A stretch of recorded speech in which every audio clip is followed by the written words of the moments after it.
Throughout human history, mankind has shared an innate trait: the desire to explore. Prehistoric men and women may have stood curiously at the opening to caves and wondered what was over the next hill. Ancient voyagers sailed to distant lands, risking hardships and even death, in hopes of discovering a new place. The 20th century saw a massive transformation of humanity's exploration, which took the next logical step, venturing into outer space. There is no doubt that space exploration is one of the biggest achievements in human history. Unlike in many science fiction movies and TV shows, the space travel reality is far from the luxury spaceships such as the Star Trek franchise's USS Enterprise. Obviously, we can't use warp drives or teleporters to zip around the cosmos, and for the near future, we are stuck with spaceflight that trundles through the void for years. There have been many theories and ideas for interstellar travel. These include nuclear propulsion, ion drive engines, constant acceleration drive, the list goes on. So right now, our rocket ships we're still using just what we call chemical energy. So very little has improved in our capacity to propel ourselves through space since, for 100 years almost now. So there's been some talk about other kinds of drives. One of them is a solar sail, where you can use propulsion from sunlight, that you open up a huge sail relative to the size of your craft so that you get maximal sort of pressure from sunlight, and that can accelerate you for free. And with the way you'd move around is you would tack just the way you would a sailboat. You would tack into the wind or away from the wind, but here the wind is sunlight that you're doing this with. And then you can navigate the solar system. It's a little slower, but maybe you would ship cargo that way and then send people faster. And so the future of space exploration need not be limited to chemical energy. There are other drives. There's a plasma drive where you have very hot gas and you let very high-speed particles come out. Because the hotter a gas is, the faster the particles move, and you let them come out. And that is a very low impulse propulsion. No, you're not going to sort of accelerate very much when one particle comes out, but this accumulates. And you can ultimately accelerate to very high speeds doing so.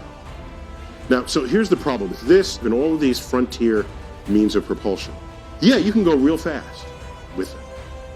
Instead of taking 9 months to get to Mars, you'll take a month, perhaps. If you want to go to visit Saturn, instead of taking 20 years, you'll take 2 years. But even if you do this by our time reckoning, it'll take you 100,000 years at the speed of light. By the way, you will age much more slowly, so you'll get there without much time having elapsed. But we who sent you will see you take 100,000 of our years to do that.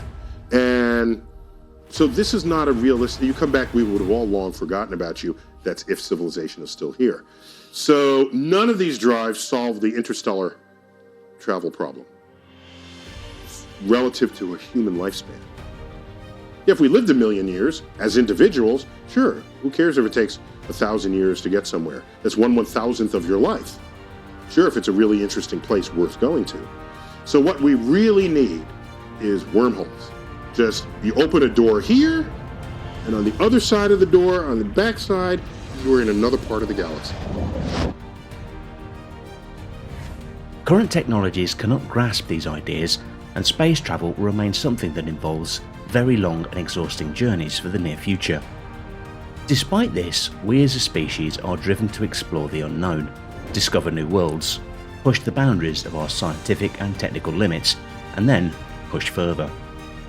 The time in a close quarters with only 1 or 2 or 3 other people, months and months, and in some cases years. There's a whole psychological dimension to that. Can we remain emotionally stable over those times?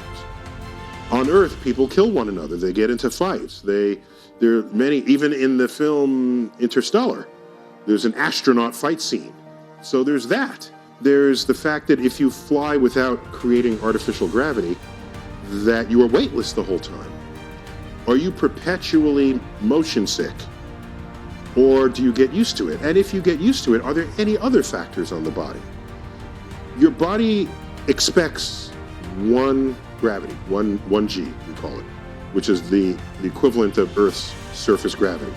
Through space, if you can create artificial gravity, good. If you can't, what is it like to be weightless for a year, en route to your destination, or longer?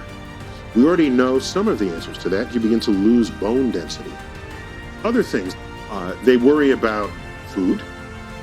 Not only is there enough food, but will you like the food? If you get bored with the food, will that affect your morale? And then you're less effective doing other tasks. Do you need comfort food? Do you want exotic food, international food? Is there enough water? Do you recycle the water?